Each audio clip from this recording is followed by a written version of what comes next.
গভীর অরণ্য, নদী আর কাদামাটির বিস্তীর্ণ এক জগৎ, যেখানে জোয়ার ভাটার সঙ্গে বেঁচে থাকে এক অনন্য প্রাণবৈচিত্র্য।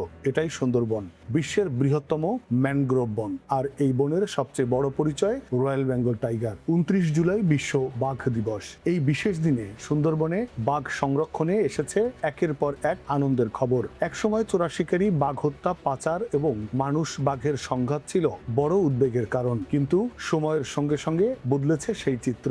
বাঘ রক্ষায় নেওয়া হয়েছে নানা কার্যকর উদ্যোগ।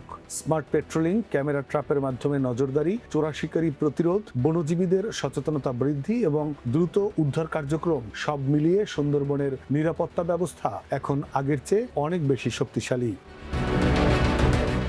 এরই ফল মিলছে বাঘের সংখ্যা বৃদ্ধিতেও। ২০১৮ সালের জরিপে সুন্দরবনে পাওয়া গিয়েছিল ১১৪টি রয়্যাল বেঙ্গল টাইগার, আর ২০২৪ সালের সর্বশেষ জরিপে সেই সংখ্যা বেড়ে দাঁড়িয়েছে ১২৫টিতে। তবে শুধু সংখ্যা বাড়ানোই নয়, বিপদে পড়া একটা প্রাণকে বাঁচিয়ে নতুন ইতিহাসও সৃষ্টি করেছে বন বিভাগ। শিকারীদের পাতা ফাঁদে আটকে পড়ে গুরুতর আহত হয়েছিল একটি রয়্যাল বেঙ্গল টাইগার। মৃত্যুর সঙ্গে লড়াই করা সেই বাঘটিকে উদ্ধার করা হয় সুন্দরবন থেকে। পরে চিকিৎসা ও নিবিড় পরিচর্যার মাধ্যমে তাকে সুস্থ করে তোলা হয়। আর সবচেয়ে আনন্দের মুহূর্ত ছিল, সুস্থ হয়ে ওঠার পর সেই বাঘটিকে আবার ফিরিয়ে দেওয়া হয়েছিল তার নিজের ঠিকানা সুন্দরবনের গভীর অরণ্যে। এই ঘটনা শুধু একটি বাঘকে বাঁচানোর গল্প নয়, এটি প্রমাণ করে সঠিক উদ্যোগ আর মানুষের দায়িত্বশীল ভূমিকা থাকলে প্রকৃতির ভারসাম্য ফিরিয়ে আনা সম্ভব।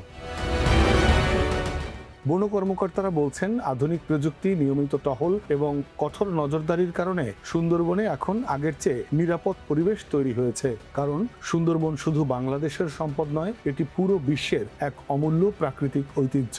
আর এই বনকে বাঁচাতে হলে বাঁচাতে হবে তার সবচেয়ে গুরুত্বপূর্ণ বাসিন্দাকে, রয়্যাল বেঙ্গল টাইগারকে। একটি বাঘ মানে শুধু একটি প্রাণী নয়, একটি বাঘ মানে একটি জীবন্ত বন, একটি সম্পূর্ণ বাস্তুতন্ত্র আর প্রকৃতির সঙ্গে মানুষের সহ অবস্থানের এক অনন্য গল্প।